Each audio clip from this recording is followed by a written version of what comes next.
This is one of the biggest women-only protests in Korean history. And it's not even the only one today. Feminism in South Korea is exploding. A lot of movement is happening literally everywhere, literally popping up like mushroom. Yoo Jin-do is a filmmaker. She's been following the rise in women's protests here. What you can see is like pure anger. It's like they have it like up to this. Here, tens of thousands of women are demanding the government crack down on hidden camera pornography, videos of women taken in public bathrooms and uploaded without their consent. In response to the protests, South Korean President Moon Jae-in has called for tougher punishment for crimes related to hidden cameras.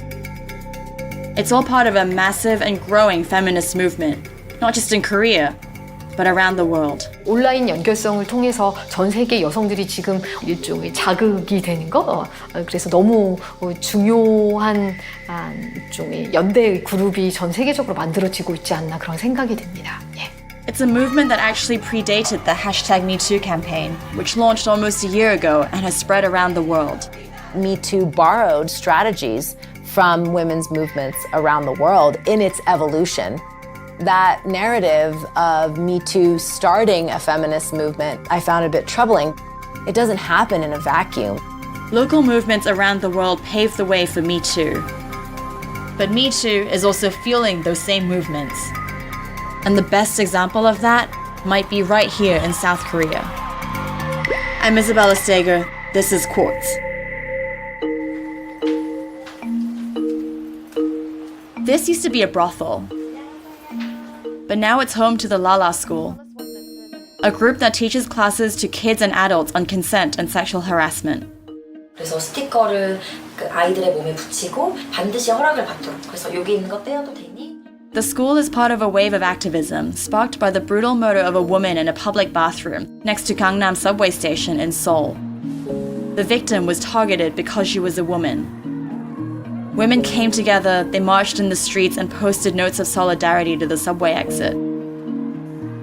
The murder happened in 2016, more than a year before Me Too became a global phenomenon. And it was a watershed moment for feminism in Korea. Before, they thought they're a victim, but they are just alone. Because of all this happened, this individual trauma somehow turned to this group collective experience and trauma.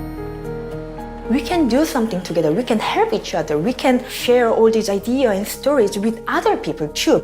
And in the years since the murder, more and more women have come out to demand equality in a country that hasn't been great on women's rights. Korea's economy is bigger than Spain's, Mexico's, and Australia's, but it ranks 118th in terms of gender equality, between Tunisia and Gambia. Women are mobilizing against a deeply patriarchal society, rampant sexism, unrealistic beauty standards, and one of the highest wage gaps in the developed world. 페미니즘을 이렇게 모든 사람들이 페미니스트로 한 적이 없거든요. 이건 전무후무한 일이었고. That's Professor Ji Young-Yoon Kim. She's written a book on this generation of feminists. 우리가 생각했을 때 이런 건 별로 오래 가지 못할 거야 라고 했는데 지금 3년째 이러고 있거든요. 그랬을 때 그 지속성과 그 의제의 참신성과 지속성과 확산성이 바로 페미니즘의 역사를 지금 다시 쓰고 있다라고 할 수 있겠습니다. And this is a global pattern. It's happening around the world. Across the globe, that fight for equity has become more centralized, has become more a part of the mainstream conversation. Perdiz Matavi has researched women's movements across the world. She's the dean at the University of Denver's International Studies program. She says it's not just the scale of these movements that's new. It's the way technology helps them feed off each other. I remember the iconic image of the women returning to Ireland to vote, and friends and cousins of mine in Iran posting that on their Facebook pages. Feminists in Japan and Korea are meeting online to share stories of harassment and encourage each other. 일본 페미니스트 여성들이 굉장히 환호하고 굉장히 영감의 지점으로 삼으면서 서로가 연대하고 영감을 주고받고. 2 decades ago, it was very hard to get a group of women's activists from Iran in conversation with a group of women's activists in Chile. But today, we can do it instantaneously. These movements, as they gain traction, they empower each other, I think, on a constant basis. And the best example of that is Me Too. It wouldn't have been possible without these earlier local movements.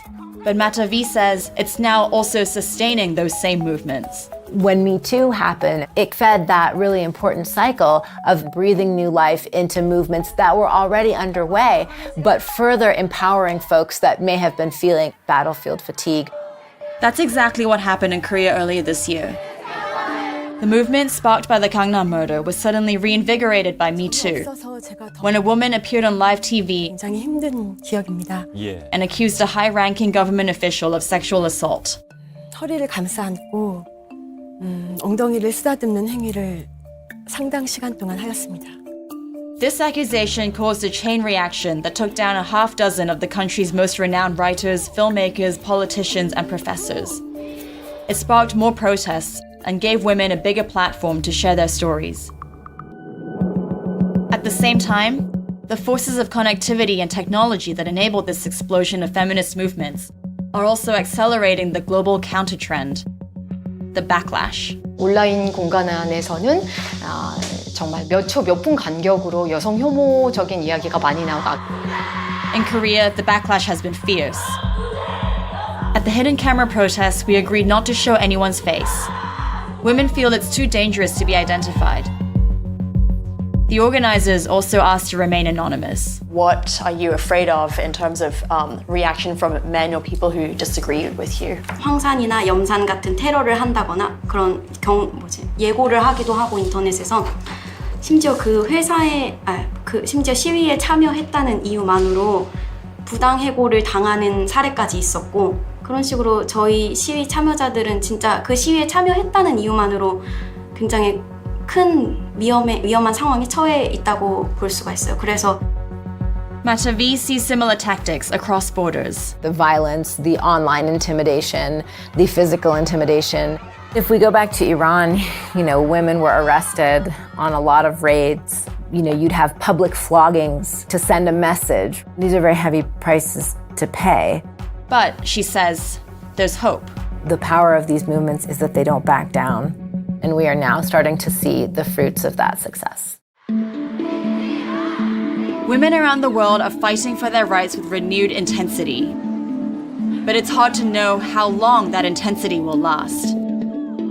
The answer might be in Korea, where the feminist moment has lasted way longer than anyone thought possible, and where it's still going.